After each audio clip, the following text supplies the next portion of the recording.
Good morning, everyone, and welcome. It's I'm sure it's afternoon somewhere in the world, and welcome to the chat that I'm having with Alison Hansen, who's a doula, and she's going to explain what all of that means in a moment.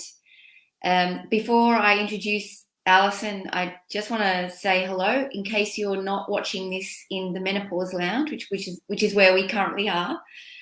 My name's Brenda Rogers, and I am the founder of the Passage to Power programs, which help and work with women to create magnificent, magical menopause and beyond. And I'm chatting with Alison this morning about finding her passion at midlife, which I know she has, and also the specifics around what that actually is, which I find fascinating, Secret Women's Business. So welcome, Alison. Yeah, thanks, Brenda. Thanks. And let's start with, tell us about your menopause story. You know, that to me, that starts at about 35, to be honest. But yeah, how was that for you? Yeah, it was a really hard time. I hit menopause, I think, quite early at 42. And I felt like I was coming off the rails completely. Just life was, I don't know, I just couldn't control how I was feeling. I literally wanted to jump in a car and just run away from it all. It just felt so intense, the emotions that kept running through your body. You're not getting sleep, the hot flushes, the just completely uncomfortable through the whole time. I did persevere for a long time on my own, trying to get through. And eventually I did get to my GP, and I ended up getting put onto HRT, which did balance me out. I definitely felt more stable whilst on it. I definitely went and had all the breast screen tests and everything done prior, to have a sort of a baseline. But yeah, it was hard going.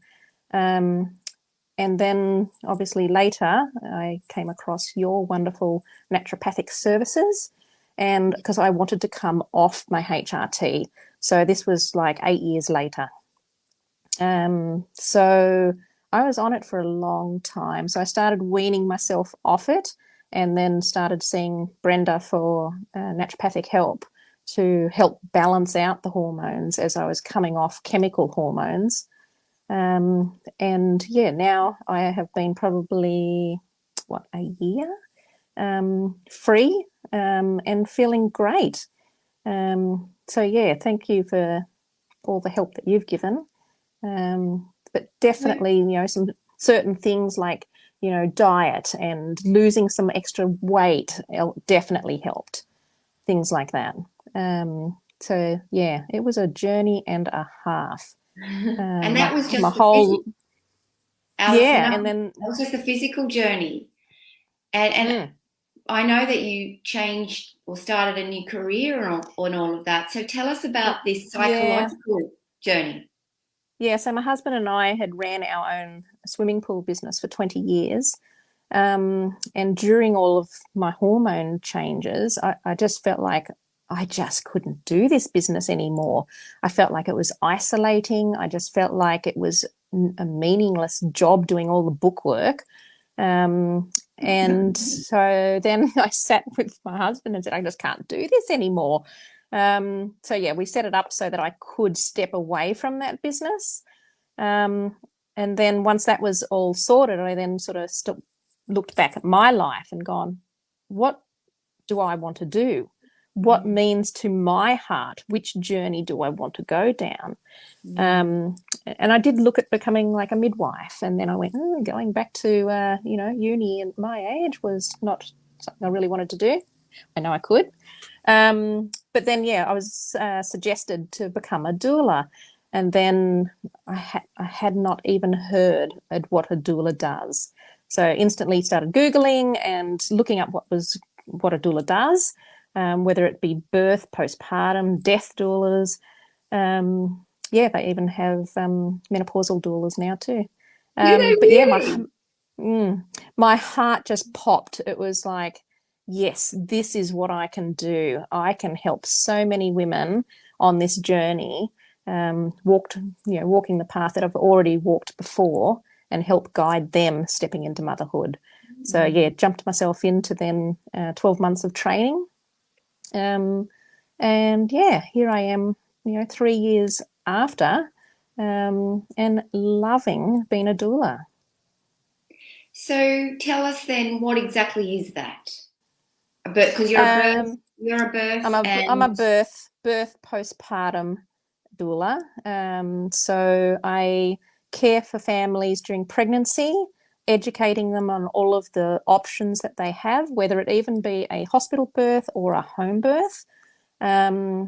So that they were going into their birth well educated, knowing all the different scenarios. You don't want to be in a hospital room and then going, oh, what do we do now? You want to have those discussions prior to being in the birth space, so that it flows smoothly and happily through that. I'm with them for the whole of the birth as well.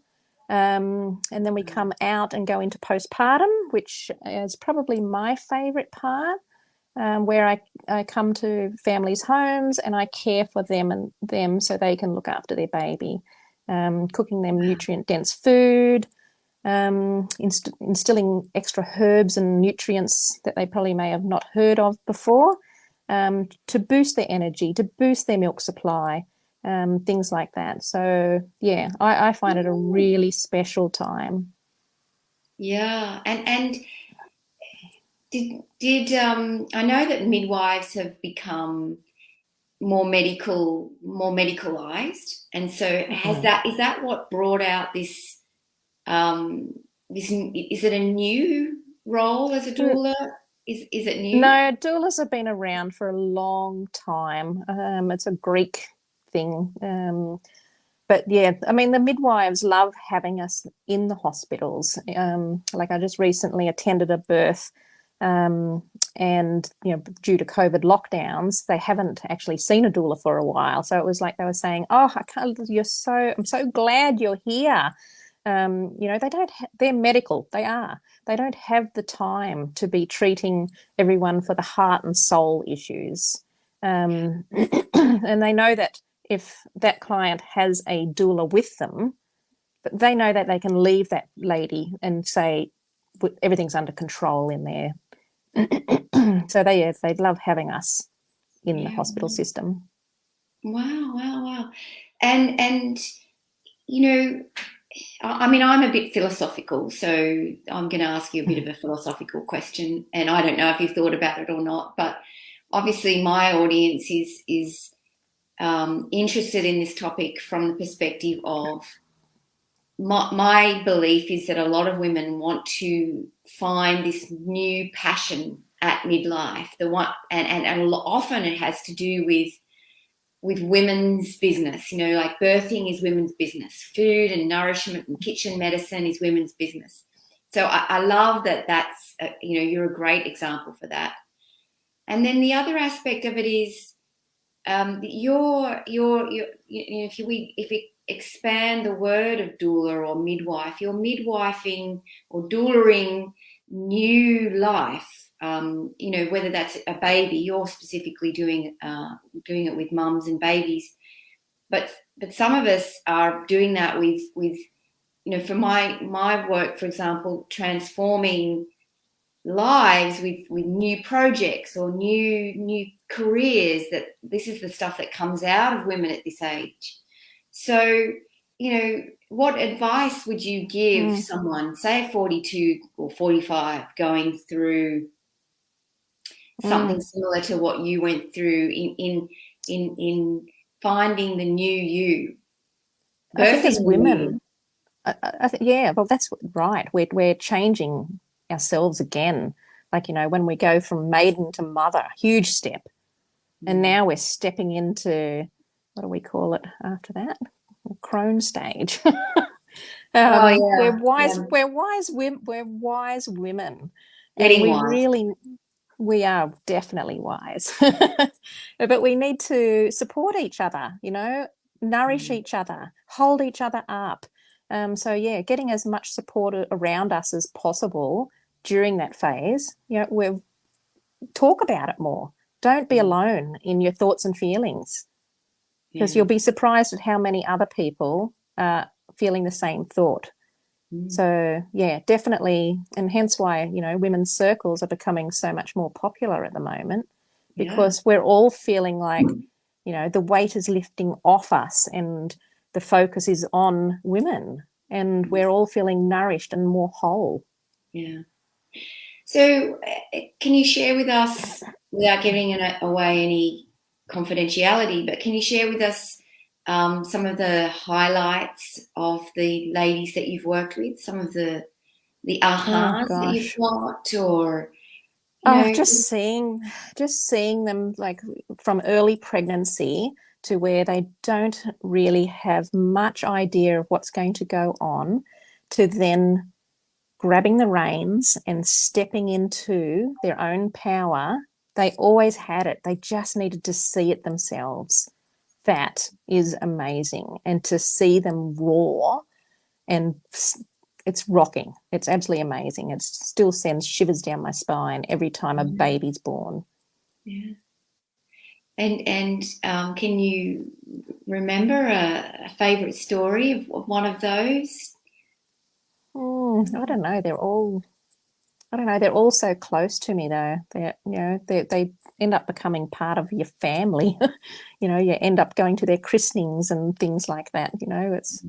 It, And we spend so much time together that yeah. they have to feel comfortable around you. I mean, we're talking about their vaginas and all of those sorts of things regularly. So yeah, breast milk's flowing and all of those things. So definitely, yeah, I don't know. Mm. There's just so many lovely stories, every single one. And connection is actually, finding, like, I always go for a meet and greet before I sign people up, because I won't just work with everybody.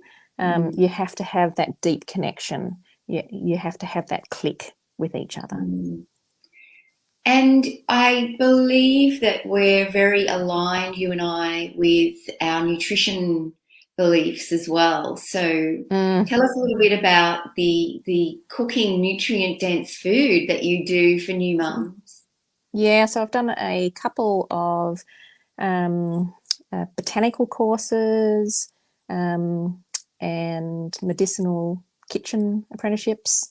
Just, yeah, learning old traditional Chinese medicine methods and Ayurvedic method, and instilling that into our foods that we are using, and just, yeah, superpowering it, definitely.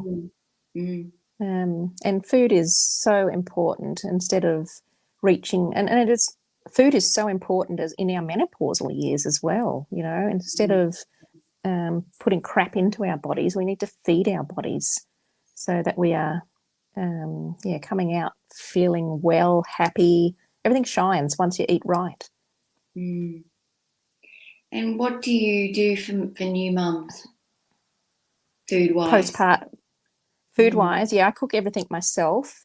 Um, so I always take, like, healing broths. I usually cook everything with either coconut oils or ghee. Yeah, full of vitamins, minerals, no rubbish stuff. So yeah, everything from the broths to the lactation cookies to meals for mum, and lots of snacks and things, what are lactation milks, cookies? drinks. Like little oat balls, with, like, different herbs that I put into them as well. Um, yeah, so just to everything with galactagogues in it. Yes. Well, you're going to have to define for our audience what a galactagogue is. Uh, yeah, so that will help your milk supply to come really thick and heavy. Yeah, I mean, it's wonderful because all of this stuff it hasn't been lost. It's always been there, but Yeah. I think we've forgotten it for a while, and what our great grandmothers did to bring on their milk, or even to stop the milk, or if you're getting mastitis, the cabbage leaf stories, and there's Yeah, so many. I know that, and you've got to be willing, like, yes, Western medicine can be great at certain times. We definitely need them, but there's so much natural medicine out there that we can use in our own backyards that, why not give it a go? It's what we originated from. This is where medicine evolved. We used to use all of these plants. So yeah, putting herbs back into us. I make all of my bath sits and things with natural herbs and calendulas and yarrow and all of those things, Yeah, to heal. So definitely, let's start getting back to what we used to be, yeah. for sure. Do you do any steam? Know any steam baths? Look, I Steaming? haven't I haven't set myself up to have. I should get someone to make me one. The little boxes that you sit on. But I do make all of the herbs for the baths or the peri bottles all myself. Mm, And I've just finished the botanical medicine course, so I'm keen to start adding more of those things in and maybe make up some balms and things, some more teas. Yeah, definitely. yeah. Well, it's I love it. It's an exciting world that I've been in for a long time, and that's it's like beeswax baths or balms for inside the nose if you've got irritation, or there's lung, chest rubs, and there's things to put on your feet, and there's essential oils to inhale and make make rubs, and like it's just a whole, and I love that it's coming back. So Yeah, so do I. So do I. More and more, I feel. Or maybe I'm just mm. in that world. Well, Yeah. I want to appreciate you for finding something that you love, and Mm. also um, I think that it's women's time to rise again with all of this, what I'm calling secret women's business. And I know that it's not really secret, but I think that this kind of heart and soul birthing that you're talking about is the domain of the woman. And I love that there's the role of doula and other doulas coming on board as well. So it's exciting. It's exciting for the future, I think. Oh, it So is. where Our future children are going to be fantastic because they're just going to be raised so differently to how we all were. So yeah, let's finish on that. Tell us your prediction for the future with, or certainly with the people that are open to what you're working Mm. with. I just think our children are going to be more calmer. They're going to be more grounded. They're going to know what they want. Um, you know, have and stand up for themselves. Just more powerful. I think they're going to be better fit people for it, for Yeah. sure. Well, and for what specifically are you referring to? Just getting back to nature, getting back to what we used to do, being more women centered, supporting each other, getting back to more natural medicine. Yeah, just stripping back the Western culture, basically. Start to dabble into what we used to do and be open to explore those things. Yeah. I do like yesterday, I did like a closing of the bones thing with a mother, and she'd never experienced it before. And it was like, why do we not do this with everybody? And I said, this is why I'm trying to expose Mm, you to it so that you can tell others about mm. how beautiful and sacred it is. And what is closing of the bone ceremony?